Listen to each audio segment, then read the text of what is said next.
इस भयंकर दरार से अचानक लगभग 16 करोड़ घन मीटर दहकता हुआ लावा बाहर निकल आया है। 16 करोड़ घन मीटर लावे की मात्रा का अंदाजा आप इसी बात से लगा सकते हैं कि इससे बड़े बड़े शहरों को कई फीट ऊंचे लावे की चादर से ढका जा सकता है। सोचिए कितना लावा है। यह उबलता हुआ लावा समुद्र की तलहटी में फैल गया।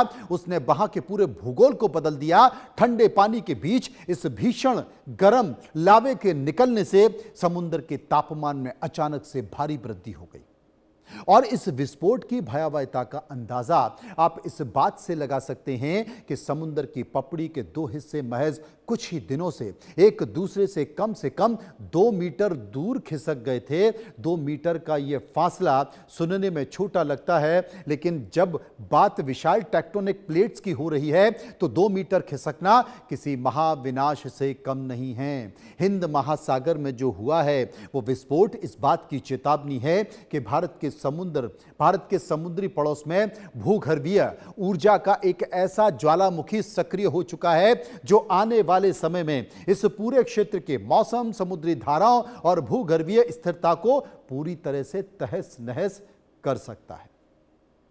वैज्ञानिक घटना है, यह कोई काल्पनिक कहानी मैं आपको नहीं बता रहा हूं। जो घटा है वैज्ञानिकों ने अपनी आंखों से देखा है, वही बात मैं आपको बता रहा हूं।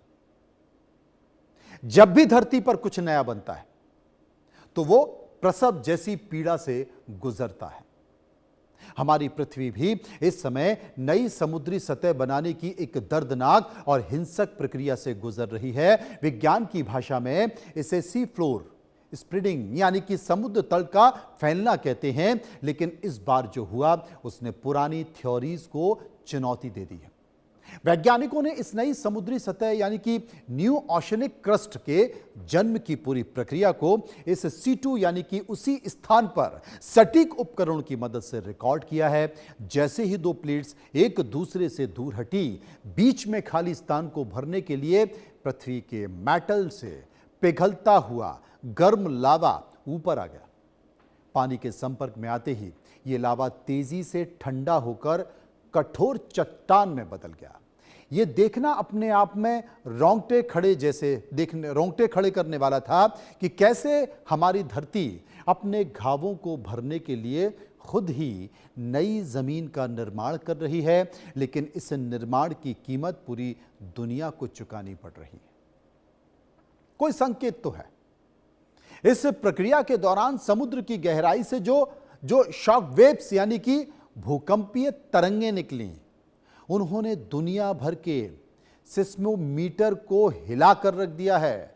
नई समुद्री सतह का यह निर्माण इस बात का प्रतीक है कि पृथ्वी स्थिर नहीं है, वो भीतर से उबल रही है और लगातार अपना रूप बदल रही है। यह बदलाव इतना तीव्र है कि अगर यह सिलसिला इसी तरह से चलता रहा तो आने वाले कुछ ही वर्षों में दुनिया का नक्शा पूरी तरह से बदल जाएगा।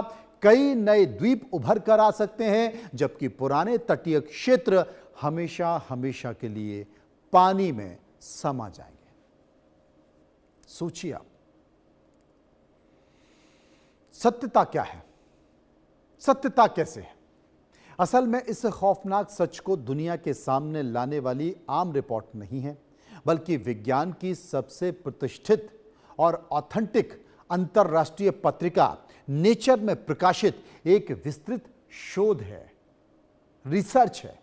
इस शोध का शीर्षक है anatomy of the floor spreading event captured by in C2 सिस्मोजे Odyssey.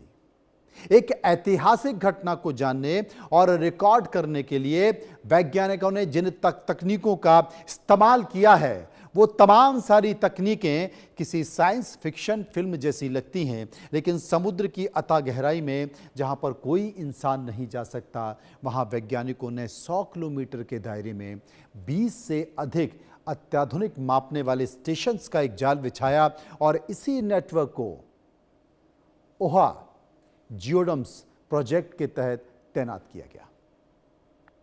In stations में बेहद संवेदनशील इकोस्टिक ट्रांसपॉन्डर्स, प्रेशर मॉनिटरिंग, डिवाइसेस और सिस्मोमीटर लगे हुए थे। जब समुद्र का तल फटा, जब समुद्र का तट फटा, तो इन उपकरणों ने ध्वनि की तरंगें, पानी के दबाव में होने वाले सूक्ष्म बदलाव तुरंत पकड़ लिए और एक्यूस्टिक ट्रांसपोर्टर्स ने रिकॉर्ड किया कि कैसे समुद्र की घाटी के दोनों छोर एक दूसरे से खींच रहे हैं, कैसे एक दूसरे को खींच रहे हैं, जिससे क्षितिज विस्थापन 1 मीटर से ज्यादा का हो गया।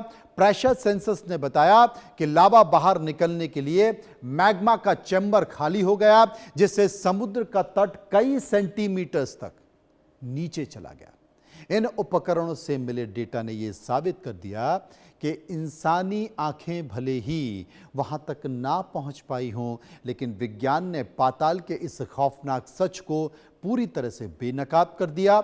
और जो सच निकल कर आया अंतर्राष्ट्रीय पत्रिका नेचर में छपा, वो रिपोर्ट ने सबको हिलाकर रख दिया। यकीन मानिए, जब विज्ञान समुद्र के नीचे फटने वाली इस धरती को देखकर हैरान है, तब हमारे प्राचीन धार्मिक, क्योंकि हर चीज साइंस और धर्म का एक तरह से जुड़ाव देखा जाता है, तब हमारे प्राचीन धार्मिक ग्रंथों को भी खगाला गया। हमने अध्ययन करने की कोशिश की, पढ़ने की कोशिश की, तो इस पूरी कहानी को एक अलग और खौफनाक नजरिए से बयां किया गया। क्या है, मैं आपको बताता हूं। दुनिया के लगभग हर धर्म और संस्कृति में प्रलय यानी कि महाविनाश की एक स्पष्ट अवधारणा मिलती है। सनातन धर्म के पुराणों में जिक्र है कि जब जब सृष्टि पर पाप का घड़ा भरता है, तब भगवान विष्णु मत्स्य अवतार को लेकर आते हैं और पूरी पृथ्वी जलमग्न हो जाती है। इसे प्रलय कहा जाता है। यहां सब कुछ पानी में विलीन हो जाता है, समा जाता है। इसी तरह बाइबल और कुरान में भी नूह की बाढ़ यानी कि नोहाज आर्क की कथा आती है, जिसमें ईश्वर के प्रकोप के कारण 40 दिनों तक लगातार मूसलाधार